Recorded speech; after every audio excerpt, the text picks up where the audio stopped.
Witam widzów. Dzisiaj materiał o światowym kryzysie żywnościowym, który po kilku miesiącach przygotowań ruszył z kopyta.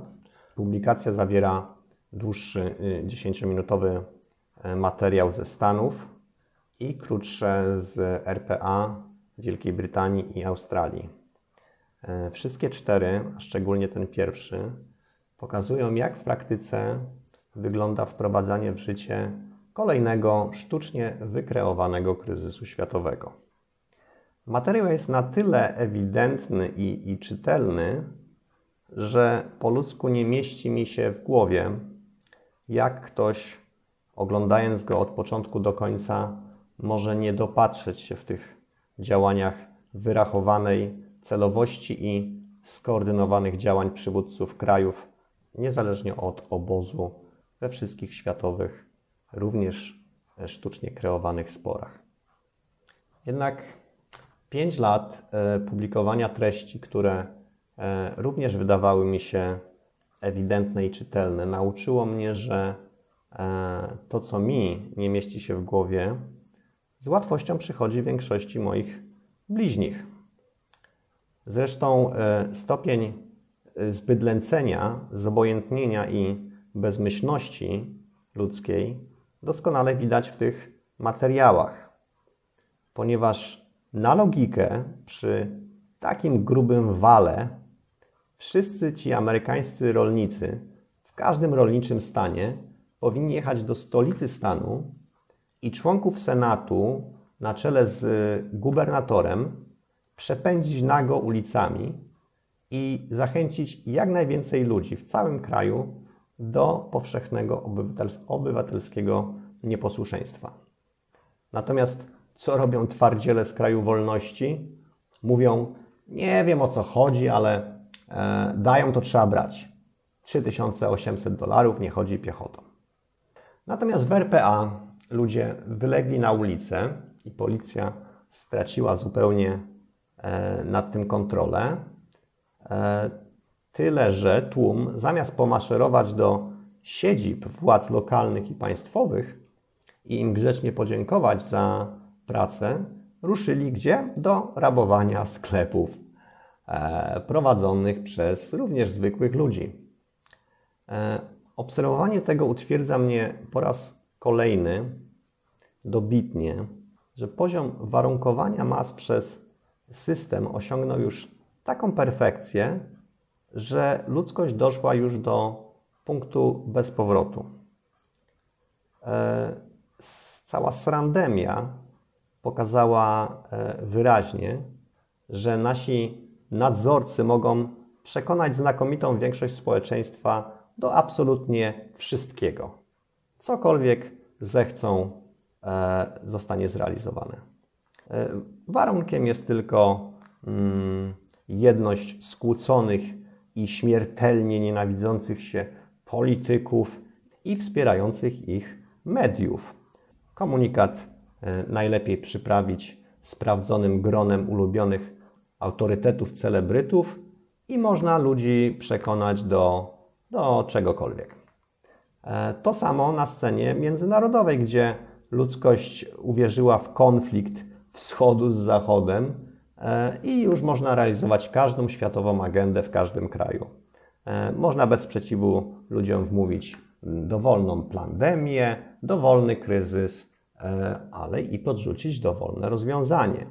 Dlatego jestem przekonany, że gdyby wraz z jesienią, przy oczywiście kolejnej fali, media głosem autorytetów powiedziały, że gwarancję ochrony przed srowidem zapewnia pozbawienie się obydwu górnych siekaczy, to przez kolejny tydzień wszystkie gabinety dentystyczne pracowałyby 24 godziny na dobę. Kolejek przed gabinetami nie byłoby widać końca. Tak, część o kryzysie uzupełniałem jeszcze 2 materiały. Pierwszy jest idealną ilustracją tego, jak dzięki marionetkowym pop-autorytetom wmawia się ludziom najbardziej idiotyczne pomysły. Tym razem idole przekonują do przepysznej i bardzo zdrowej diety z robactwa, co również oczywiście wiąże się z operacją Kryzys żywnościowy. Biorąc pod uwagę, że w ciągu niewiele ponad 10 lat można zaprogramować wielki naród na skrajny nacjonalizm, czy w wymiarze światowym przekonać miliony dzieci i ich rodziców do tego, że urodziły się w złym ciele, i mógłbym tu wymienić jeszcze dziesiątki innych idiotyzmów, to nie mam żadnej wątpliwości, że krok po kroczku i za 5-6 lat każdy wykształcony, postępowy Polak z otwartą głową, który nie łyka jak pelikan teorii spiskowych, będzie obżerał się larwami, muchami i szarańczą, a na deser zje sobie lody podane w muszli klozetowej i będzie przeszczęśliwy. Drugi ze wspomnianych dodatków to wystąpienie iluminackiej księżniczki projektu pod tytułem Wał klimatyczny. To też perfekcyjnie przemyślany projekt. Pani Aleksandria Ocasio-Cortez, słodka, drobna i dobrotliwie wyglądająca polityczna aktywistka, bardzo skutecznie programuje ludzi na tak pożądany przez naszych kontrolerów strach, strach i jeszcze raz strach, prezentując całkowicie fałszywy obraz rzeczywistości klimatycznej. Przy okazji zapraszam do obejrzenia filmu na moim kanale pod tytułem Kłamstwo klimatyczne, gdzie również występuje pani działaczka Aleksandria, sama słodycz i niewinność Ocasio-Cortez. A teraz czas na całość omawianego materiału. Życzę uwagi, refleksji i zapraszam.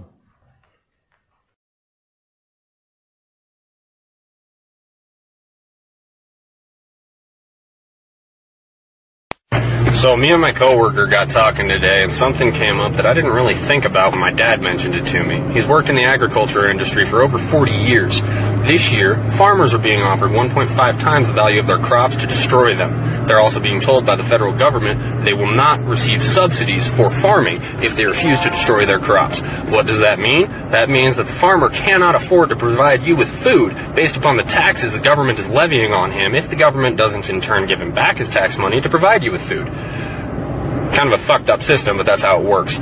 And, well, they're not going to subsidize them if they don't destroy the crops. They'll pay them more than what it's worth, and they want them to destroy it, and they'll still get their subsidies. They're trying to create a food shortage. We've got 8 months to get our own food supply, or we're probably going to be facing mass starvation.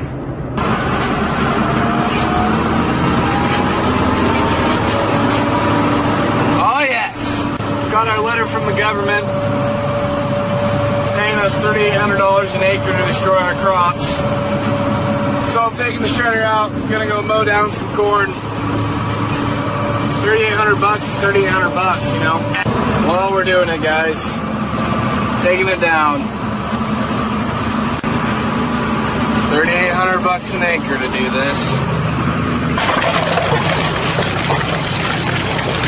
Well, what you saw right there ought to concern you. I was doing exactly what I was told via a letter I got last night in the mail from the Department of Hydrocarbons. They said in order to stabilize oil prices, they need a bunch of oil just dumped. And not dumped on the market, just dumped on lease roads and field roads and things like that. So I'm hooked up to that oil tank, going straight into my truck to get rid of it.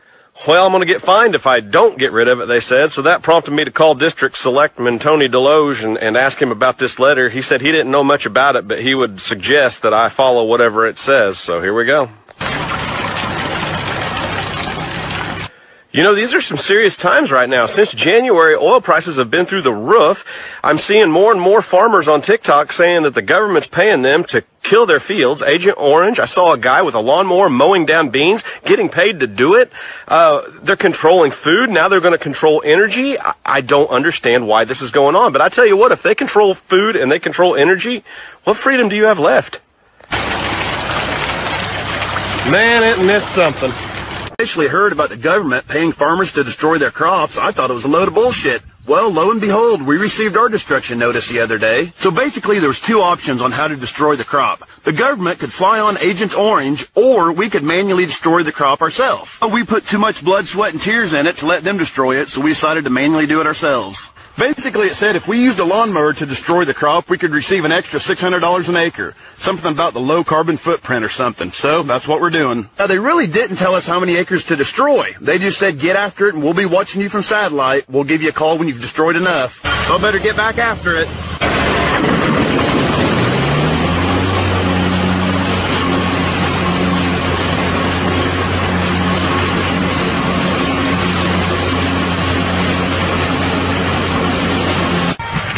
Yep. Plowing it up. Government said they'd pay us $3,800 an acre. Hey, that's better than what Milo prices are right now, so getting her done. He's saying, is it true that the government is paying farmers to destroy their crops? And the simple answer to that is, yes, they are. So this farm here was selected to be one of them. Now, anybody with a half a brain knows you don't harvest in Illinois in July. I mean, look. Right there. See that crop? Green as grass.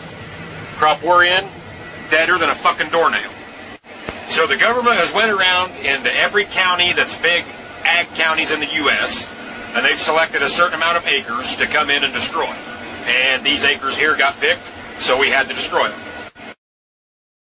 This is the second machine that I dropped off here for the local farmers. Just want to show you a little bit of each drum. You got 4 of these drums, 2 on each side. Now you can imagine the damage they can do, not counting the blade which you can set down. So this will be the first field that we take care of. So all we're going to do is mash everything into the ground. And then I'm going to go pick up some steel plates, lay them across the road plates, so we can get the machines over there, start on that farm. So the farmers got paid by the government. I don't understand what it's all about, but they got paid. Now they hired us to come in here and just destroy whatever we can. I don't understand how it all works, but we're already paid for a certain amount of time. You can hear the first machine already running out there. So when you hear them farmers saying they're getting paid to destroy everything, they ain't bullshitting y'all. Well, TikTok, I finally got my letter yesterday. The letter asking you to destroy some crop. Along with the letter, I had to sign for a certified package, which included these 2 binders, and then of course this 3-ring binder on how to properly dispose of your crops. And as you can tell, this here is the affected area in my section of the county, closest town, and of course you can't run away. They even know where you live. So from the county tracts, then they break it down into these individual farm tracts that you have to destroy. And you can see the crop or the field. As long as we're together, it don't matter where. And this administration's agenda is to control the food and control the people. Biden wants to push OSHA into an extreme heat index for outside workers. You guys want to know what he thinks is hot? 80 degrees Fahrenheit. Let me tell you, here in Tennessee, it gets humid. And I push past because guess what?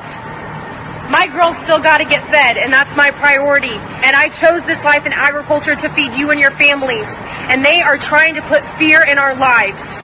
They're trying to kill off the American farmer. I know. We moved from California because regulations were getting so bad.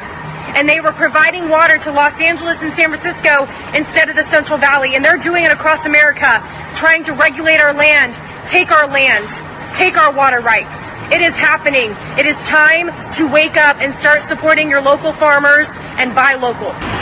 This is the container that was in the video yesterday, and we have unloaded the container. Freight is setting at ports. It is not moving, and we're talking ports around the world. Now, the freight that was on this container was shipped 37 days ago. This is that freight behind me. Somebody is intentionally hindering freight from moving back and forth. There are ports that are stacked. The directive is let it set. Let it set. I reached out to my largest customer, this customer, and that's what I was told. that the directive is let it set. We are definitely going to experience shortages, the likes of which you have never seen. Walmart right now, and shit's getting real. Check this out. They're throwing everything away.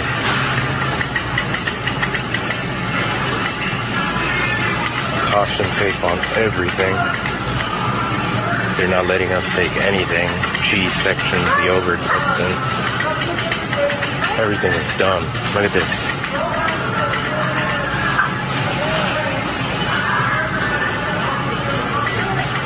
Apparently all this is bad. It's tainted, apparently. Look at this. They don't want us to take none of this.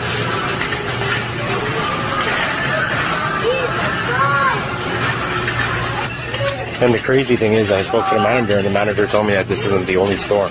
There's 4 other local stores that are exactly the same. This is madness.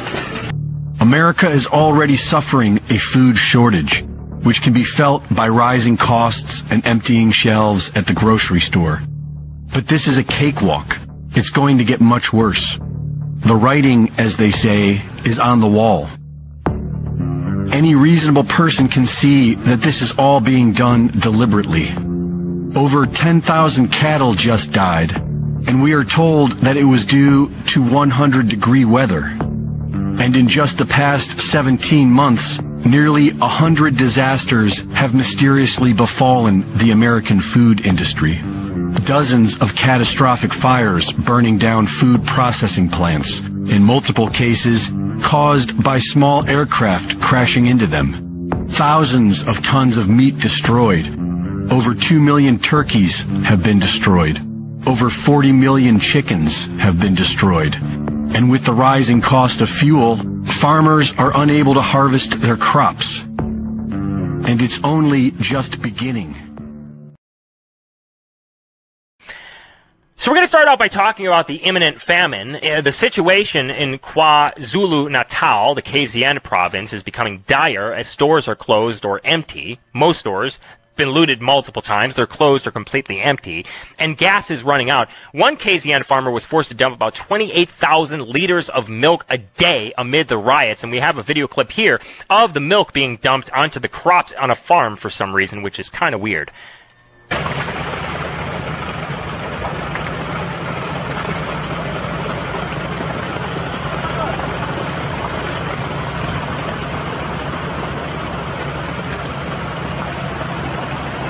It says, quote, a witness wrote, quote, National Warehouse situated in KwaZulu-Natal, the biggest food distribution center in Africa and South Africa, is being looted to the bone by thousands of looters. This is the central nerve center for bulk distribution in KZN, supplying ShopRite, Checkers, Woolworths, Spar, and Game. This means not only retail, but even the bulk supply of food channels are being completely destroyed in KZN. There will be starvation and famine in KZN as early as next week.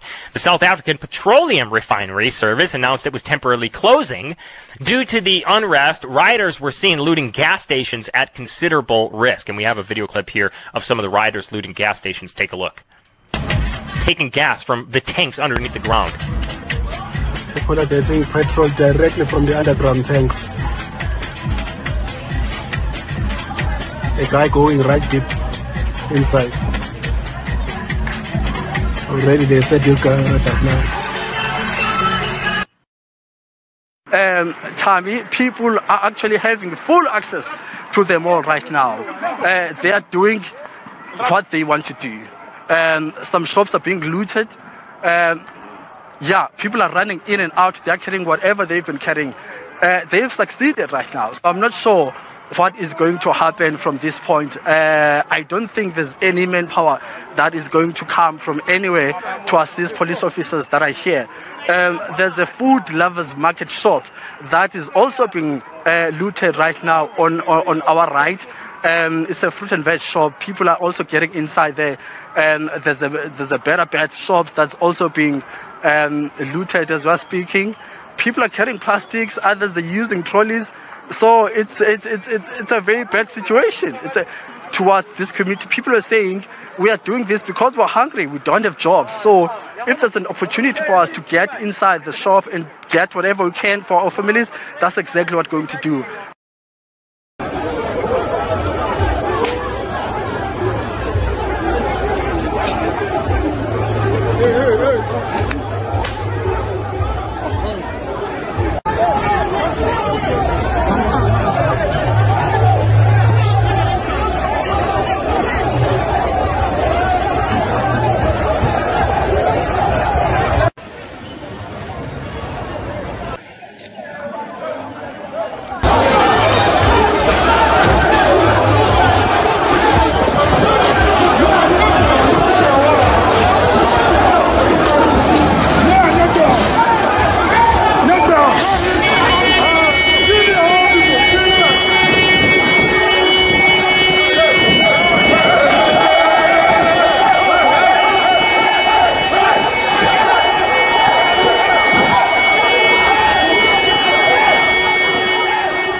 Tamarani, natural nurse in a toxic world, and I'm here reporting for Sons of Liberty Radio, and I have this gentleman next to me you might have seen all over media and social media, an Indian gentleman, and he's talking about what's actually going on with the farmers in India.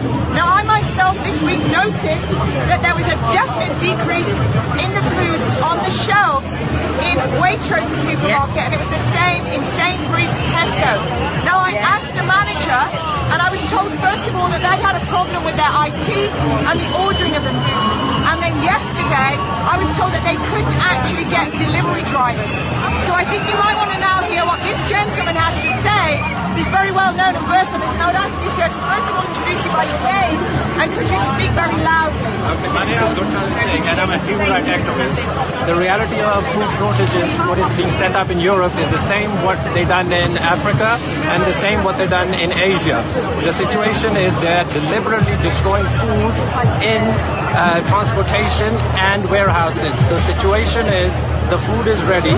They have both the food from the farmers is rotting in the warehouses and in the trucks. And the cover story they are selling the world is that there is shortage of drivers and secondly for the labor. That is complete bullshit. The idea is simple. They want to starve you to death. And I want to make this clear to everybody. If you let them lock you down again, they're going to use the same propaganda they used in Africa and the same they used in Asia. They rot and destroy all the food crops, and what you're going to see is mass shortages of food in your warehouses, and you would be locked down. So if you let them lock you down, you will starve to death. I just want to let you people know that my family farms in both Italy and Spain, so this is a first-hand experience. They bought the vegetables from our farm, and we know it for a fact that they are rotting in the warehouse and in the trucks. There is no shortage of food. This is complete nonsense. They are deliberately destroying food. This is a part of an idea. This depopulation is an idea that there are not enough resources on this planet. What we have to realize, God has made enough for all of his children. This is complete nonsense. We have to override this propaganda, because if we don't reject their ideas, we will suffer the same way they're suffering in Congo from starvation, same way they're suffering in India from starvation, and same propaganda which we saw in the third world is coming here. Thank you. Guys, have you ever seen this? I've never seen this in my life. They've started to do security packages on the meat. Co-op. GBS. They're tracking your ass. Co-op. Victorians have lined up for kilometres today just to put food on the table. Foodbank has been inundated at pop-up drive-thrus, handing out free food to thousands of families battling the soaring cost of living. Adam Hegarty reports. Thousands in a very long, different Sunday queue, not for the footy or a show, but for a food handout. The sign of the times is purple. Foodbank. Bills are rising, everything's rising, petrol, everything's rising. A little bit of help for, especially during school holidays. In our cost of living hell, the charity is a godsend. Those at the front getting there 3 hours before gates opened, many lining new territory. Has your family ever sought charity like this before? No, things are getting hard, you know. 2 drive-thrus, 2 boxes per car, with fresh food and pantry essentials. We've got a few boxes for you. Do you want them in the boot or the back seat? At Epping's Melbourne Market and Chobani Warehouse in Dandenong South, enough food bank supplies for 2,000 families. It wasn't enough. And yes, many here do work for a living. It's why it's happening on a weekend. But it's not people on the street anymore. It's people in your street. A lot of the people have never been to charity before and don't know where to go to look for help. This is the extent of the turnout. This was the first line that formed earlier today, but those at the end were told to redirect and get to the back of this second line. It stretches several blocks. Back in 2018, the World Economic Forum published a white paper, and its name was Meat the Future. However, they weren't actually talking about meat in the traditional sense. What they are wanting people to move towards is they want you eating crickets and bugs. They want bugs to be the new meat. Now that's an odd thing, isn't it? Why would you want bugs to be the new meat for an entire world population? What that would mean is people would be reliant more and more on government supplying those bugs for them to eat and get that source of protein. That in itself is an unnerving thought. Now, they are already trialling this with 4 schools in Wales in the UK. So they're starting with the younger generations and teaching them to try crickets and bugs as protein. You can take from this what you will. However, the World Economic Forum, as we all know, has become more and more powerful. They've written another paper about the future of food, and that was released just this year. It's no coincidence that multiple countries run out the same legislation in identical format in similar timeframes.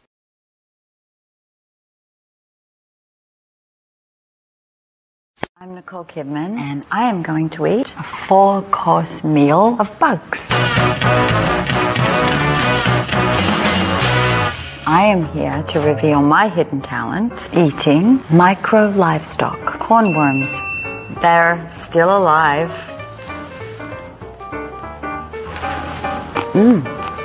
Extraordinary. Very moist, chewy. Can't quite describe the flavor, but need a little water. Let's try the second course, shall we? Just a little side note. 2 billion people in the world eat bugs, and I'm one of them. Because here we go. Have some mealworms. I'm telling you, I'd win Survivor. That is a fruity taste. I'd recommend it. Here we have. Oh, crickets. Oh, nothing. Oh, awesome. Like nothing you've ever tasted. Like a hairy nut. Don't. Oh my gosh. A nut from the shell. And now for dessert. The fried grasshopper. These are amazing. These are exquisite grasshoppers. I recommend them to anyone. Thank you for spending so much time with me and watching me eat bugs. Till next time.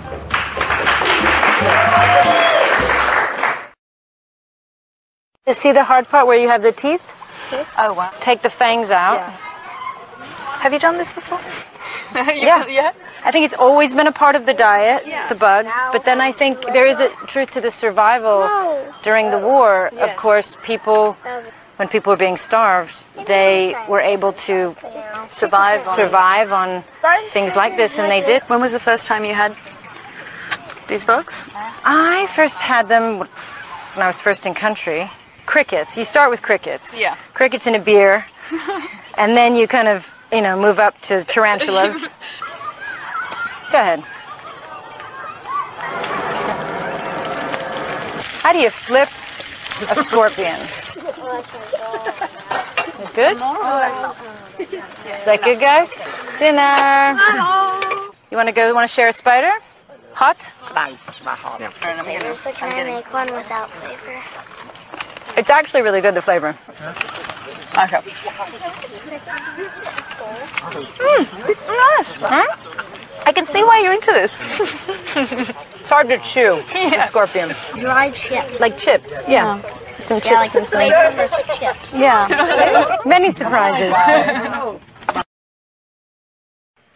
Well, insects have long been a part of the diet in Asia and Africa. In Europe, not so much. But habits are, of course, changing, especially as people avoid more animal products. And some see a market developing there. Well, today, the European Commission has officially declared mealworms to be food. It could be a game changer for insect farmers, many of whom are operating under temporary licenses. They're now hoping to grow their businesses and turn insects into another source of protein for Europeans, even if just a niche one. Our reporter Lars Halter visited one of Germany's largest insect farms and sent us this report. Schnürpflingen, a little town in southern Germany, not far from where the Danube River starts its long journey east. There's a small church, and fields as far as the eye can see. And it is right here where you can catch a glimpse of the future of our food. And these guys have nothing to do with it. No, we're looking at another source of protein, and it's coming from this rather nondescript place, 2 huge factory buildings. The farm is called 6 Feet to Eat, and they're raising mealworms here. These tiny insects, just over 2 centimeters long, could be key to feeding the planet. Literally millions of insects are being raised here. Mealworms, crickets, grasshoppers. Each breed with very particular needs, like steady temperatures of up to 40 degrees. The insects live for just 4 to 5 weeks before they make their way into a fridge, fall into a deep sleep that ends in a roasting oven. They're packaged and sent to stores, restaurants, or straight to consumers, who are currently paying premium for the product. But with the EU paving the way, the company hopes to produce cheaper soon.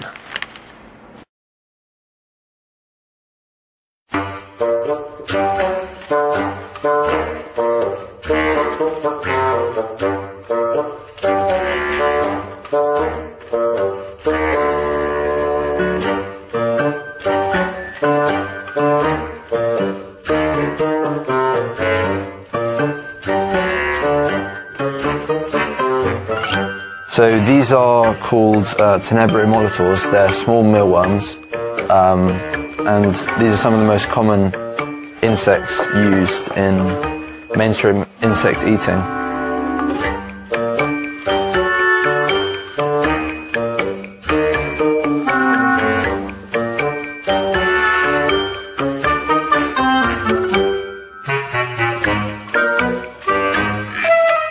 These are the Xiphoba morio.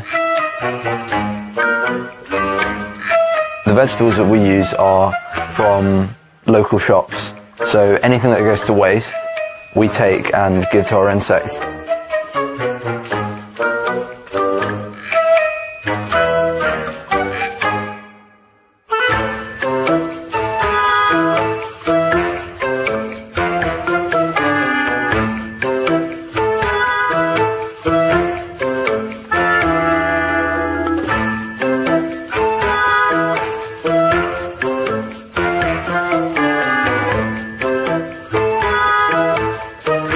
The flavour that they have is kind of not conventional, because obviously you don't find insects that much in mainstream cuisine in the West. The smaller mealworms have like a nutty taste. The larger mealworms have the texture of chicken almost, but they also have kind of an almondy flavour. It's an interesting taste, and it works on a lot of dishes. It's usually used as a supplement, but you can also make them into flour, which is then used in biscuits and cakes. And it's really rich because of the protein, so you can make really filling snacks from them.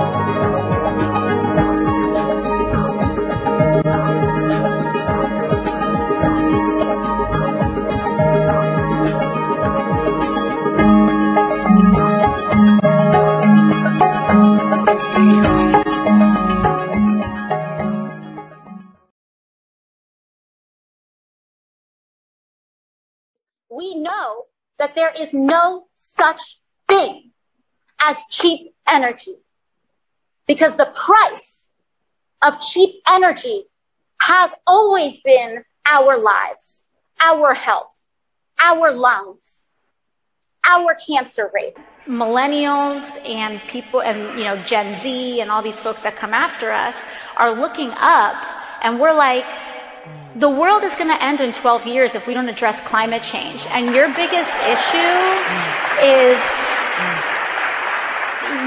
your biggest issue is how are we going to pay for it? And like, this is the war. This is our World War II. The trampling of indigenous rights is a cause of climate change. The trampling of racial justice is a cause of climate change. The fossil fuel industry and the future of humanity are fundamentally incompatible. They just are. I mean, that's not a political opinion. That is the science. We continue to burn fossil fuels, our planet will become inhabitable. Even while I was on vacation, I woke up in the middle of the night at 3:30 in the morning, just concerned about climate change. I'm 29 years old. I really struggle sometimes with the idea of how to be a policymaker and potentially have a family in the time of climate change. And it really freaks me out, and it can be really, really scary. We are kind of blowing past a lot of the markers that scientists thought would happen years from now, and they're actually happening now. Our glaciers are melting, our sea levels are rising, and I'm scared sometimes too about the world that I'm going to be living in, that we're all going to be living in. I sometimes fear what we're going to be living with when I'm 40, 50, 60 years old. I'm scared about disease. There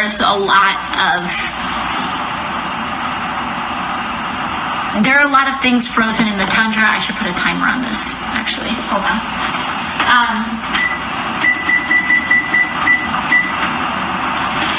There are a lot of diseases that are frozen in some of these glaciers, that scientists fear that there's a potential that a lot of diseases could escape these melted glaciers, things that were frozen for thousands of years, and that they're going to get into our water, and that humans could contract them, and they are going to be diseases that are thousands of years old, that have vectors that we are not prepared for, that we have never seen.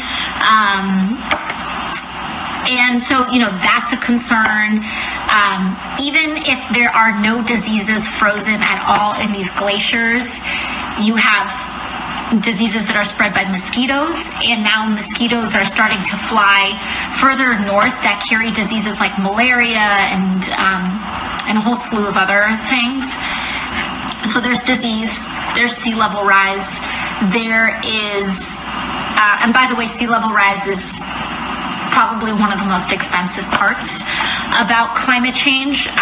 You think overhauling our economy to decarbonize and save the planet is going to be expensive? Try not decarbonizing our economy and allowing sea levels to rise. You think artificially having to create our food supply because the earth no longer can sustain growing foods naturally, or the sun is scorching the earth so much that we can't grow the foods that we used to be able to grow? That's going to be a lot more expensive.